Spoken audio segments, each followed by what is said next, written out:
Have you ever felt like your life has turned into an endless cycle, an exhausting loop that takes you nowhere? You wake up, follow your routine, work, eat, sleep, and at the end of the day, you wonder, what for? If you're nodding your head, stay with me because what you're about to discover could change everything. Carl Jung, one of the most brilliant thinkers to explore the human soul, believed that the emptiness you feel isn't an accident, bad luck, or mere coincidence. It's a sign, a powerful signal from your destiny, whispering that something greater awaits you. But here's the catch. To see it, you have to learn to listen, not with your ears, but with something much deeper, your unconscious. Imagine this for a second. You're trapped in a day that feels identical to the one before. Same empty conversations, same tasks you do on autopilot, same people around you who, deep down, don't fulfill you. Sound familiar? Maybe you've even tried filling that void with distractions, endless scrolling on social media, binge watching shows without thinking, or chasing goals just because you're supposed to. But let me ask you something, and I want you to stop and think about it. When was the last time you felt truly alive? Not just surviving, not just following someone else's script, but living a life that makes you vibrate, that connects you to yourself? Jung had an answer for this. He said the meaning of life isn't found in external things, not in the next promotion, the perfect partner, or a bank account that makes you feel secure. The meaning is inside you, hidden in a place most of us have forgotten how to explore, the unconscious. And here's where it gets fascinating. According to Jung, your unconscious isn't just a storage room for forgotten memories or repressed traumas. It's a guide, a living map, constantly sending you signals to find your path. But you know what most of us do? We ignore those signals, drown them out with noise, rush, and excuses, and in doing so, we disconnect from who we really are. Think about those times you felt a knot in your stomach for no apparent reason, or that gut feeling telling you something's off even when everything seems perfect on the surface. Maybe it was a relationship that looked amazing from the outside. Everyone told you it was ideal, but inside something screamed it wasn't for you. Or perhaps a job that promised stability but left you dragging yourself out of bed each morning with an emptiness you couldn't explain. Jung would say that's no coincidence. It's your unconscious speaking, sending you messages through symbols, emotions, hunches, and if you don't listen, that void in your routine will only grow. Now stop for a second. Breathe. I want you to do something with me. Close your eyes for a moment and think about your life right now. What part of your routine weighs you down the most? What's that thing you do every day that, if you're honest, doesn't fulfill you? Don't rush to answer. Let the question settle. Because what you're feeling right now, that slight unease or spark of curiosity, is exactly what Jung was talking about. It's the first step to noticing the signs of destiny. Jung discovered that the unconscious doesn't use words like we do. It won't send you an email saying, "Hey, you're on the wrong path. Change course." No, it communicates through images, dreams, those feelings you can't explain but know are real. Ever had a dream that stuck with you all day? Or an idea that came out of nowhere and gave you a shiver of excitement? That's not random. It's your unconscious breaking through the noise of your routine saying, "There's more here, pay attention." And here's the secret Jung wanted you to grasp. When you start listening to those signals, your life changes. Not overnight, not with a magic trick, but with a deep transformation that begins within. But to get there, you first have to face something we all avoid: the shadow. Yes, the shadow. That word that sounds mysterious, almost intimidating. Jung described it as the part of you you'd rather not look at. Your fears, insecurities, the things you repress, because they don't fit the image you want to show the world. Does it make you a little nervous just thinking about it? That's okay. It's normal. But stay with me because this is important. Imagine your shadow as a box you've been carrying your whole life. Inside are all the things you don't want to admit. The fear of not being enough. Swing. The silent anger you hold. The secret desire for a different life you've never dared to chase. Most of us spend our lives shoving that box to the back of the closet, pretending it's not there. But Jung said you can't escape it. The more you ignore it, the heavier it gets. Worse, it starts showing up in your routine, your relationships, the decisions you make without realizing it. Ever reacted in a way that surprised you later? Maybe you lost your temper with someone and didn't understand why it hit you so hard, or found yourself saying yes to something you wanted to refuse. That's your shadow surfacing. It's not your enemy. It's a part of you begging to be seen, accepted, integrated. And when you do, something incredible happens. You reclaim your energy. That spark you feel you've lost in the monotony of your routine starts to come back. Let's pause here. I want you to think about someone in your life who drives you up the wall. Yes, that person who just mentioning them tenses your shoulders. Got them in mind? Now ask yourself, what bothers you most about them? Their attitude, their words, their way of being. Jung would say what irritates you about them is a reflection of something in your shadow. I'm not saying blame yourself, just observe. Because when you start seeing those patterns, you start understanding yourself better. And understanding yourself better is the first step to breaking free from a meaningless routine. Self-love comes into play here as a key piece. Jung didn't call it that exactly, but all his work points to it. You can't live a full life if you don't fully accept yourself, shadows included. And let me be clear, accepting yourself doesn't mean settling. It's not about saying, this is me, end of story. It's about recognizing who you really are, with all your light and darkness, and building a life that makes sense for you from there. Doesn't that feel liberating? Imagine waking up each day at peace with yourself, not needing to prove anything to anyone. Your routine no longer a burden, but a reflection of what you love. But wait, it's not all that easy. Before we go on, let me tell you my book is now available, full of tips and techniques to help you overcome emotional blocks and love yourself more. Find the link in the description and pinned comment. Let's continue, because listening to the signs of destiny and facing your shadow takes courage. It means staring down that fear, whispering, what if I fail? What if I end up alone? What if I'm not enough? Jung knew this was the big obstacle. That's why he talks so much about the hero's journey, the idea that real growth doesn't come from staying safe, but from venturing into the unknown. Are you ready to take that step? Don't worry if you feel doubts. We all do. The important thing is you start asking yourself, what if I dared to listen? Now that we've laid the groundwork, let's dig deeper. If you've made it this far, something inside you is resonating. Maybe that little voice you've ignored too long, or just curiosity about how Carl Jung can help you make sense of the routine trapping you. Whatever it is, you're in the right place. Because what's coming next is the heart of it all, how the signs of destiny, the ones Jung tied to the unconscious, show up in your life every day, especially in your relationships and how you treat yourself.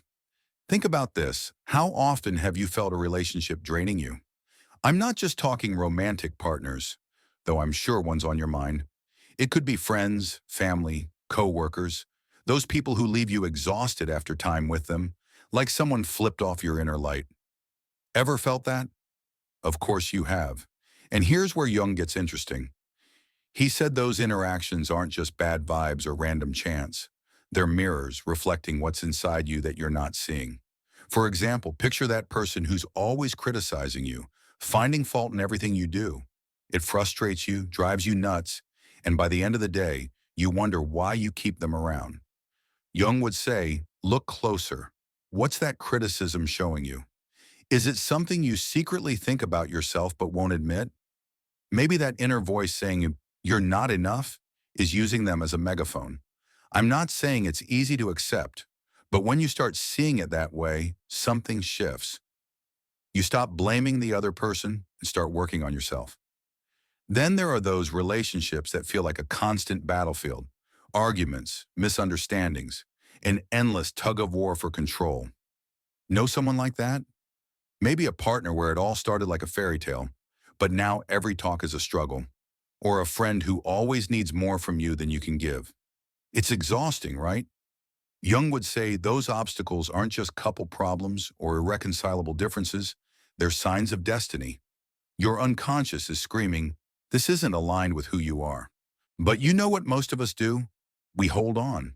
We tell ourselves if we try harder, give a little more, it'll all work out. And meanwhile, we lose ourselves. Let's pause here. Think of a relationship in your life that makes you feel trapped, drained, out of place. Got it? Now imagine this. What if you let it go? I'm not saying run out and cut ties with everyone, but picture for a second how your life would feel without that weight. Lighter, more yours. Jung believed letting go isn't giving up. It's an act of self-love. It's telling your unconscious, I respect myself enough to choose what lifts me up. And when you do, the universe responds. The right people start showing up. The ones who inspire you, who make you want to be more you. But here's the hard part. Letting go isn't always obvious. Sometimes those signs of destiny are subtle, not always thunder and lightning. They might be a fleeting thought, an unease you can't explain, or a dream that leaves you restless. Ever woken up from a dream so real it took effort to snap back to routine? Jung said dreams are the unconscious's language, not just weird fantasies, but messages. And if your routine has you so disconnected you can't even recall last night's dream, you're missing a powerful tool for finding meaning. I want you to do something right now. Next time you have a dream that sticks with you, write it down. Doesn't matter if it's absurd, a flying dog, a house you don't recognize, a talk with someone you haven't seen in years. Write how it felt. Because Jung said those symbols are clues. Clues about what your soul's searching for, what your current routine isn't giving you. And when you start paying attention, you see patterns. Maybe that recurring dream about losing something important is telling you you're scared of losing yourself in this life you're living. Self-love comes up again here, and not as a social media cliche. Loving yourself is an active process, looking at yourself honestly and saying, I deserve a life that fills me. But how do you know if you're betraying yourself? It's simple yet tough to admit. If you've ever felt you had to change who you are to fit in, to be loved, to be accepted, you're going against your essence. Ever felt that? Felt you had to dim parts of yourself to keep peace in a relationship? If yes, listen, that's not love. Not for them, not for you. Jung taught us that real relationships, the ones worth having, don't ask you to hide. They challenge you to be more you. Think about the people around you right now. Who makes you feel you can be 100% yourself? No filters, no fear. Those are the connections to protect. And the ones that make you feel small, not enough, or lost? Those are destiny's signs telling you it's time to move on. Now let's talk about something we all face. Fear of change. Because yes, listening to destiny's signs sounds nice, but taking the step is another thing. What if you let go of that relationship and end up alone? What if you ditch that job you hate and can't find another? Jung knew fear as part of the process. He saw it as a test of whether you're willing to trust yourself, your unconscious, the signals the universe is sending. And here's the good news. Every time you choose trust, you get stronger. Every time you let go of what doesn't serve you, you make space for something better. Picture your life as a river. When you cling to what doesn't work, it's like putting a dam in that river. The water stagnates, rots, and everything feels heavy. But when you let go, the river flows again. Energy returns, ideas flow, and suddenly you notice things you missed before. An inspiring chat with a stranger, an opportunity out of nowhere, a peace you haven't felt in years. That, my friends, is what Jung calls synchronicity. Proof you're aligned with your destiny. We're in the final stretch now, and if you've stuck with me this long, I applaud you. Because this isn't just a video, it's a journey to yourself, guided by Carl Jung's ideas, and that spark inside you that refuses to die, even on your routine's grayest days. Let's close this strong, because I want you to leave not just inspired, but ready to act, ready to notice destiny's signs and transform your life into something worth living. Let's talk purpose, because that's what we all seek, right? A meaning, a reason to get up each morning beyond obligations. Jung believed purpose isn't something you find like treasure on a map. It's something you create, something that emerges when you align with your true self.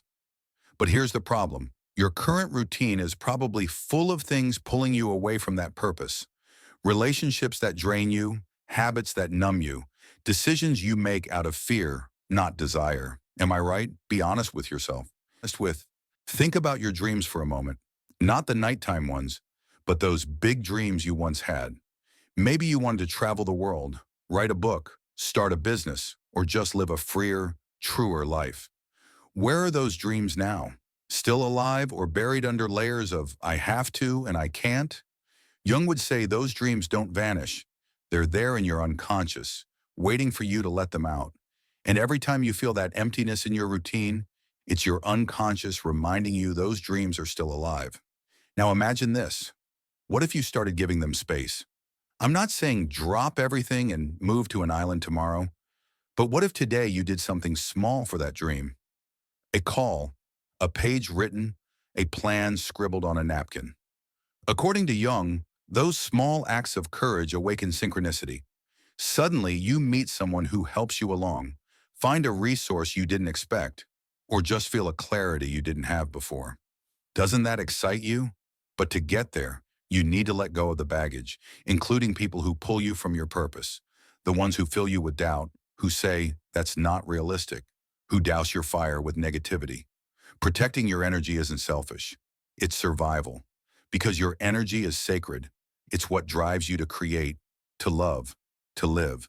And when you waste it on relationships or situations that don't nourish you, you're telling the universe, I'm not worth enough to chase what I love. But you are, more than you know. Let's do one final exercise. Take a deep breath and think of one thing, just one, you could let go of today to get closer to your truth. Maybe it's a conversation you need to have, a no you've been avoiding, or a habit you know is holding you back. Got it? Now imagine how your life would feel without it. Lighter, clearer, more yours. That's what Jung wanted for you. A full life, not perfect, but authentic. And here's the grand finale, the secret Jung left us. Everything you experience out there reflects what's inside. If your routine feels empty, something in you is crying for attention. If your relationships are chaos, there's a lesson you haven't learned yet. But when you start listening to destiny's signs, when you dare to face your shadow and live from your authenticity, the world changes with you. It's not magic. It's deep psychology, connection, personal power. So I leave you with this. The change starts today, not tomorrow, not when you have more time or less fear. Today. Listen to that intuition that brought you to this video. Notice the signs destiny's sending you. Do something, however small, to align with your truth. Because when you do, you won't just transform your routine, you'll transform your life. Now I want to hear from you. Down in the comments, tell me, what sign of destiny are you seeing in your life right now? What are you letting go of to get closer to your purpose? Your words don't just inspire me, they inspire this whole growing community here. And if this message touched your heart, share it with someone who needs to hear it. Imagine the impact we could have together. A wave of people waking up to their authenticity, living meaningful lives. If you haven't yet, subscribe and hit the bell. This isn't just a channel, it's a movement. Every video is an invitation to connect with yourself, and I don't want you to miss what's coming. Thanks for being here, for listening, for being part of this. See you in the next video. Remember, the meaning you seek is inside you. Dare to find it.